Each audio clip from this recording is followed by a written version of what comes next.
Example 2, verify. So we see this expression, and one of those hints that I gave you is start on the one that looks more complicated. Okay. So most of the time, I think students will agree that that it looks like the left side is more complicated than the right side. So let's look at that. Okay. Look at the left side.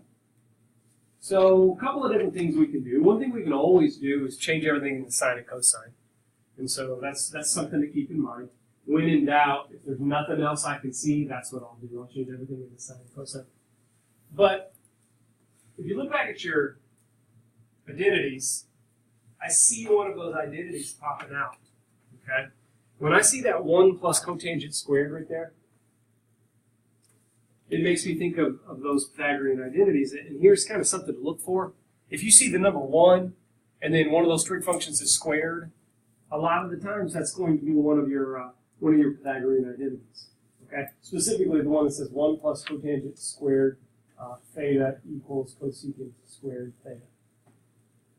I have half of that identity. And so what I can do is I can substitute 1 plus cotangent squared x is going to equal cosecant squared x. So again, try to keep this lined up. You don't need to put that line in there. You don't need to put that line in there, but try and keep the left side on the left side.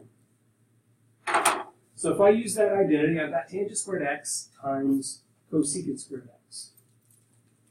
Okay? And you're looking over at the other side, and you know that's kind of the goal. That's what we're trying to get to.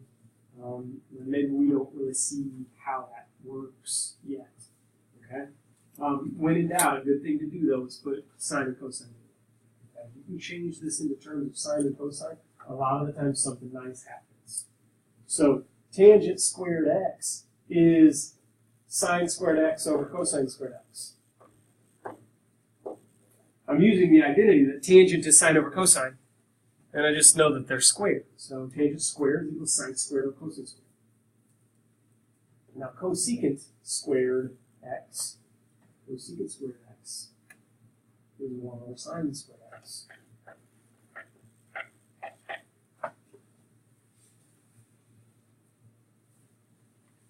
And so what's going to happen is this. You're going to use those identities and write down a step, and then hopefully you're going to see something algebraic that will happen. Okay? A lot of times something will cancel out. You notice what happens here, what cancels out here? Sine squared is going to cancel out, leaving me just 1 over cosine squared x. Okay? And this is the point where the best of you will probably be able to see how to finish this off. I need the left side to equal the right side, and so maybe if you know about your identity, maybe you can see how to make that happen. There's not one right way. There are multiple right ways of doing this, but my general rule is look at the side that's more complicated. Okay? Look at the side that's more complicated, and in this case, I think the right side is more complicated now than my new left side. And so I know this direction says working with one side, but I'm going to go ahead and do this using 2 sides, just to show you what it looks like. So I'm going to switch gears. I'm going to change gears. I'm going to go over to the right side now. 1 over 1 minus sine squared x. Now, again, when I see that number 1 and one of my trig functions is squared, that reminds me of my Pythagorean identities. Okay? So, again, I'm going to shortcut this. I know it's not technically accurate, but I'll abbreviate it. Sine squared plus cosine squared equals 1. I have 1 minus sine squared, so imagine if I had subtracted that over. I know that 1 minus sine squared is equal to cosine squared, according to that Pythagorean identity that I have. And so what I can do is I can change that bottom from 1 minus sine squared x into cosine squared x, and that's exactly what I need. Okay? At that point, I've just shown that the left side equals the right side. That's exactly what I need to do. Left side equals the right side. I'm going to write QED at the end. That's not the answer. Again, QED is not the answer.